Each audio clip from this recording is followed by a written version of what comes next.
Hello दोस्तों, मुल्तानी electronics में आपका स्वागत है और आप देख रहे हैं मुल्तानी इलेक्ट्रॉनिक्स। मैं आपके लिए लाया हूँ एक और नया टॉपिक जो हमारी इस आईसी से रिलेटेड है, जिसका नंबर मैं आपको शो करवा देता हूँ कि वाइपर 22 GF 138022 कुछ इस तरीके से ये नंबर हमें शो कर रहा है। तो यहाँ पर आपको ये देखना है कि ये नंबर की जो आईसी है वह हमारी एसएमपीएस के लिए ख़ास तौर पर बनाई गई है और 138022 आईसी है ये। और किसी किसी एसएमपीएस आपको दिख रहा होगा, इसी डीटीएच के एसएमपीएस में सिर्फ और सिर्फ वाइपर 22 आती है और ये हमारी वाइपर 22 है मगर 138022 वाली। तो इस तरीके से दो टाइप की आईसी मिलती है, दो टाइप की डिज़ाइन मिलती है और दोनों का डेटा शीट अलग होता है।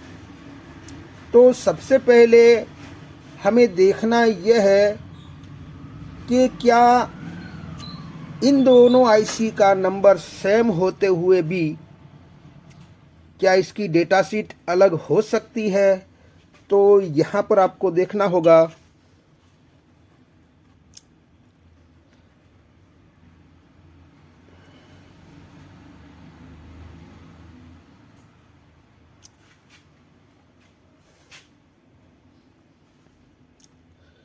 ये दोनों टाइप की आईसी है जिसमें वाइपर 22 है और यहाँ पर लिखा है वाइपर 22 138022 और दोनों की डेटा शीट आप देखेंगे तो ये हमारी सिर्फ और सिर्फ वाइपर 22 होगी जो PWM आईसी होती है, जिसकी 5, 6, 7, 8 नंबर ड्रेन है। तो यहाँ पर सिर्फ और सिर्फ 7, 8 ड्रेन है। बाद में इस वाइपर 22 की बात कर ले तो 1 और 2 नंबर ग्राउंड है और यहाँ पर 3 नंबर ग्राउंड है। और वीसीसी की बात कर ले तो इस आईसी की 2 नंबर की वीसीसी है, जबकि इस आईसी की 4 नंबर की पिन वीसीसी है। तो उस लिहाज से देखा जाए तो ये दोनों की डेटा शीट अलग है। और इसका तो मैंने आपको डायग्राम शो कर दिया है, मगर इस आईसी का यूज़ मैं आज क्या करने वाला हूँ। क्या आपने कभी सुना है कि इस एसएमपीएस के लिए ख़ास तौर पर बनी हुई जो हमारी PWM सेक्शन की तौर पर ये स्विचिंग करवाती है, ऑन ऑफ करवाती है। तो क्या हम एसएमपीएस की बजाय क्या हम बैकलाइट ड्राइवर बोर्ड के तौर पर भी इसका इस्तेमाल कर सकते हैं क्या? क्या आपने कभी सुना है क्या? क्या आपने कभी यूट्यूब पर भी देखा है क्या? तो यकीनन नहीं देखा होगा, क्योंकि मैंने इन दोनों आईसीओ को PWM सेक्शन की आईसी को मैंने बैकलाइट एलईडी टीवी में बैकलाइट ड्राइवर बोर्ड के तौर पर इंस्टॉल कर दिया है और सिर्फ वाइपर 22 आईसी का मैंने आपको वीडियो दे दिया है बना के, आप देख लीजिएगा। आज का हमारा टॉपिक है वाइपर 22 138022, जिसका डिफरेंट डेटा शीट है। उसको भी मैंने एलईडी टीवी में बैकलाइट ड्राइवर बोर्ड के तौर पर इसको इंस्टॉल कर दिया है और उसी का डायग्राम मैंने बनाया है और उसी का डायग्राम मैं आज एक्सप्लेन करूंगा, इसकी डेटा शीट बताऊंगा। और इस आईसी जो 8 पिन वाली आईसी होती है उसको मैं सारे पिन कनेक्शन ड्राइवर सेक्शन के तौर पर अगर इंस्टॉल करना है तो कहाँ कहाँ पर कनेक्शन होता है, कैसे कनेक्शन होता है और कौन सी पिन कहाँ पर लगती है, जो डेटा शीट के मुताबिक। और मैं ड्राइवर बोर्ड को यानी कि एलईडी बैकलाइट को जला के भी दिखाऊंगा और उसी एलईडी बैकलाइट को स्टैंड बाय पोजीशन में ऑफ रहनी चाहिए, स्टैंड बाय रिलीज के बाद ऑन होनी चाहिए। तो उस तरीके से ऑन ऑफ करके भी दिखाऊंगा। तो आज का हमारा मौजू है, जो मैंने बैकलाइट ड्राइवर बोर्ड के तौर पर इसको इंस्टॉल कर दिया है, उसी का मैं डायग्राम एक्सप्लेन करूंगा और समझाऊंगा। तो चलो चलते हैं डायग्राम की ओर। तो मैंने सेटअप लगा लिया है, आप देख सकते हैं ये हमारा एक तरीके से एसएम ट्रांसफॉर्मर है जो एलईडी टीवी के बोर्ड में हमें देखने को मिलता है। जैसे कि ये हमारा एसएम ट्रांसफॉर्मर है जो समझाने के लिए मैंने यहाँ पर ड्रॉ किया है। इसकी प्राइमरी सेक्शन को आज हम नहीं देखेंगे, सिर्फ और सिर्फ हमें आउटपुट वोल्टेज कैसे देता है और वहाँ से हमारा कनेक्शन कैसे होता है उसी के बारे में डिटेल आज बताऊंगा। तो यहाँ आप देख लीजिए, ये हमारी 300 वोल्ट इन होता है। एसएमपीएस में अगर इसका यूज़ होता तो 300 वोल्ट इस प्राइमरी वाइंडिंग के किसी एक सिरे पर दिया जाता है और उसी का दूसरा सिरा जो प्राइमरी का होता है वो हमारा ड्रेन पॉइंट होता है। अगर इस आईसी की बात कर ले तो ये खास तौर पर इसके लिए बनाया गया है, प्राइमरी के लिए बनाया गया है, पीडब्ल्यूएम सेक्शन की तौर पर। तो यहाँ इस आईसी को इंस्टॉल किया हुआ होता तो यहाँ ड्रेन पॉइंट पर हमें वो स्विचिंग करवाती, ऑन ऑफ करवाती, यानी कि पीडब्ल्यूएम सेक्शन के तौर पर यहाँ इंस्टॉल किया जाता है।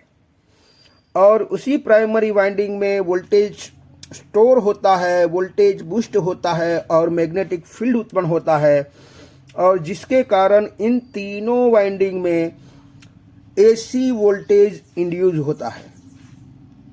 और उसी को डीसी बनाने के लिए तीनों डायोड दिए रहते हैं जो एसी को डीसी में कन्वर्ट करता है। और उसी डीसी में कुछ कुछ पल्सें रह जाती है, यानी कि पल्सेटिंग डीसी होता है। उसको स्मूथ डीसी बनाने के लिए इन तीनों में फिल्टर लगाया जाता है, जिससे कि पल्सेटिंग डीसी को स्मूथ डीसी में कन्वर्ट करने का काम करता है। तो कुल मिलाकर ये ऑक्सिलरी वाइंडिंग है, ये हमारा 200 सेकेंडरी वाइंडिंग है। और सेकेंडरी वाइंडिंग में आप देखेंगे कि किसी किसी बोर्ड में सिर्फ और सिर्फ 12 वोल्ट ही आउटपुट देता है, और बड़े वाले जो एलईडी टीवी आते हैं इसमें अलग से एक वाइंडिंग दिया रहता है जो बैकलाइट ड्राइवर के लिए, ड्राइवर विभाग के लिए सप्लाई की तौर पर दिया जाता है। ये 20 वोल्ट भी हो सकता है, 25 वोल्ट भी हो सकता है, 18 वोल्ट भी हो सकता है, 30 वोल्ट भी हो सकता है और 40 तक का भी हो सकता है। तो ये हमारा एसएमपीएस जो मैंने आपको अभी बताया, ये एसएमपीएस हमें इस तरीके से आउटपुट देता है। तो आपने कभी सुना नहीं होगा कि ये हमारी वाइपर 22 जो यहाँ पर मैंने लिखा है 138022, ये 138022 नंबर का जो आईसी आता है, ज़्यादातर आपने देखा होगा कम लोड वाले, कम करंट वाले, जो एसएमपीएस कम करंट लेता हो, यानी कि कम वोल्टेज वाले, यानी कि 5 वोल्ट या 12 वोल्ट में ज़्यादातर इस आईसी का जो आउटपुट एसएमपीएस देता है उसी एसएमपीएस में इस आईसी का यूज़ होता है। जो कम एम्पियर वाले, जो कम वोल्टेज वाले आउटपुट की जहाँ पर ज़रूरत रहती है वहाँ पर इस आईसी का यूज़ लिया जाता है। यानी कि मैं आपको बताने की कोशिश कर रहा हूँ कि ये 10 वोल्ट तक से कम लोड वाले एसएमपीएस में इसका यूज़ होता है कि किसी भी इंस्ट्रूमेंट में 10 वोल्ट से कम लोड चाहिए, उसी में ज़्यादातर आपको ये आईसी देखने को मिलेगी। यानी कि हाई लोड वाले, हाई करंट वाले, हाई एम्पियर वाले इंस्ट्रूमेंट में इसका यूज़ नहीं लिया जा सकता, क्योंकि ये कम वोल्ट वाले आउटपुट के लिए ही बनी है। तो उस लिहाज से ये हमारी आईसी कम लोड वाले यानी कि छोटे एलईडी जैसे कि 18 इंच, 22 इंच और 25 इंच और ज़्यादा से ज़्यादा 32 इंच तक के एलईडी टीवी में ड्राइवर बोर्ड के तौर पर इसको इंस्टॉल किया जा सकता है। अब इसकी बात कर ले कि अगर इस आईसी की बात करें तो ये आईसी जो एसएमपीएस के लिए ही बनी है, जो एसएमपीएस में पीडब्ल्यूएम सेक्शन की तौर पर ही यूज़ में ली गई है, तो क्या हम इसे बैकलाइट ड्राइवर बोर्ड के तौर पर भी इंस्टॉल कर सकते हैं क्या?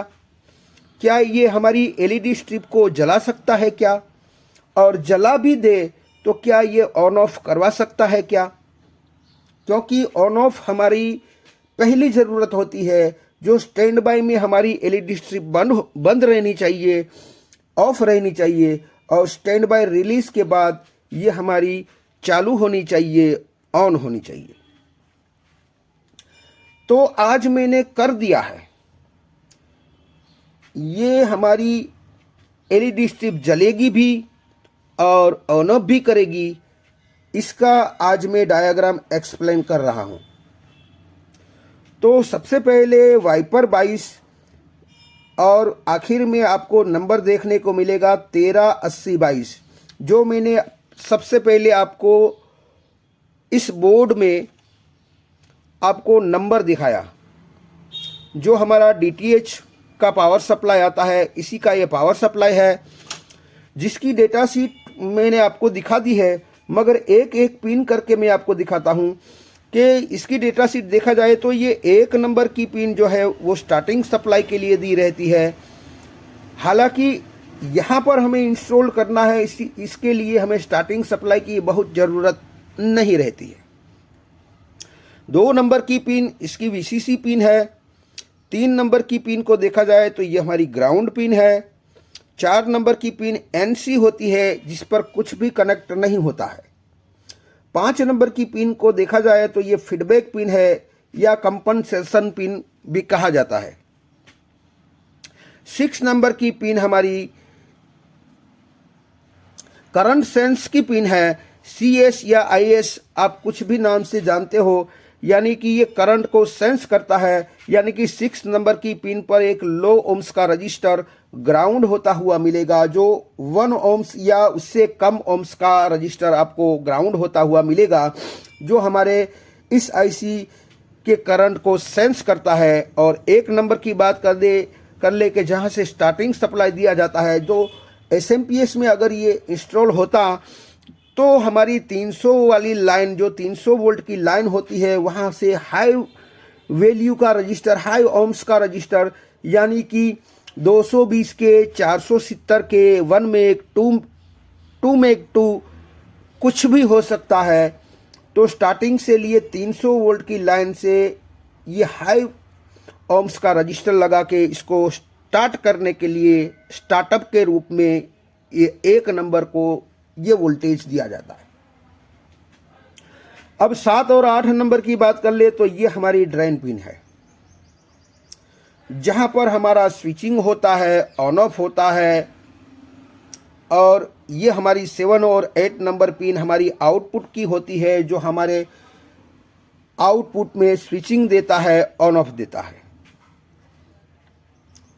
अब बात कर लेते हैं इस आईसी की, कि इस आईसी को रन करवाने के लिए सबसे पहले इसको पॉजिटिव और नेगेटिव सप्लाई की ज़रूरत पड़ती है। तो ये 2 नंबर की पिन जो है हमारी वीसीसी पिन है, जो एक प्रकार से पॉजिटिव वोल्टेज यानी कि पॉजिटिव सप्लाई होती है। तो ये 2 नंबर की पिन को अगर देखा जाए तो 2 नंबर की पिन से इस लाइन यहाँ पर आती है और ये 12 वोल्ट के साथ जुड़ी हुई है। तो उस लिहाज से 12 वोल्ट हमने डायरेक्ट 2 नंबर पर दे दिए, जिससे ये पॉजिटिव वोल्टेज वीसीसी की तौर पर 2 नंबर की पिन पर दिया जाता है। अब नेगेटिव की बात कर ले तो नेगेटिव हमारी 3 नंबर की पिन ग्राउंड है, जो GND में लिखा है, जो एक प्रकार से नेगेटिव सप्लाई होता है। और साथों साथ हमारी 6 नंबर की पिन जो CS यानी कि करंट सेंस पिन है, जहां पर 1 ohms या उससे कम वैल्यू का रजिस्टर ग्राउंड किया जाता है, तो ये भी एक तरीके से हमारा ग्राउंड ही हुआ। तो 2 और 6 नंबर को मैंने ग्राउंड कर दिया है, सॉरी 3 और 6 नंबर को मैंने ग्राउंड कर दिया है। तो ये 3 नंबर है और 3 नंबर की लाइन 6 नंबर के साथ जोड़ देना है और वहीं से आप यहाँ आ जाइए तो यहाँ पर आता है और ये सीधा ग्राउंड में चला जाता है। यानी कि यही ग्राउंड 3 नंबर और 6 नंबर की पिन को ग्राउंड कर दिया जाता है, जिसको नेगेटिव सप्लाई दे दिया जाता है। जिसे अब क्या हुआ कि 2 नंबर और 3 नंबर को पॉजिटिव एंड नेगेटिव सप्लाई मिल जाता है। अब हमारी आईसी रन करवाने के लिए रेडी है, तैयार है, मगर अभी भी वो हमें ड्रेन, जो हमारी 7 और 8 नंबर की पिन ड्रेन है, वहां से कुछ भी आउटपुट नहीं देगी। क्यों नहीं देगी? कि जब तक इसको ऑन ऑफ न करवाया जाए, यानी कि स्टैंड बाय में ऑफ रहनी चाहिए और स्टैंड बाय रिलीज के बाद ऑन होनी चाहिए। जब तक ऑन न करवाया जाए तब तक ये आईसी हमें आउटपुट में कुछ भी नहीं देगी।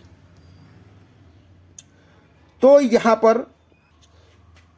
यहाँ पर हमें ये 5 नंबर की पिन पर आ जाना चाहिए कि ये 5 नंबर की पिन हमारी डेटा शीट के मुताबिक फीडबैक पिन है, जो एक प्रकार से कंपनसेशन पिन भी कह सकते हैं, मगर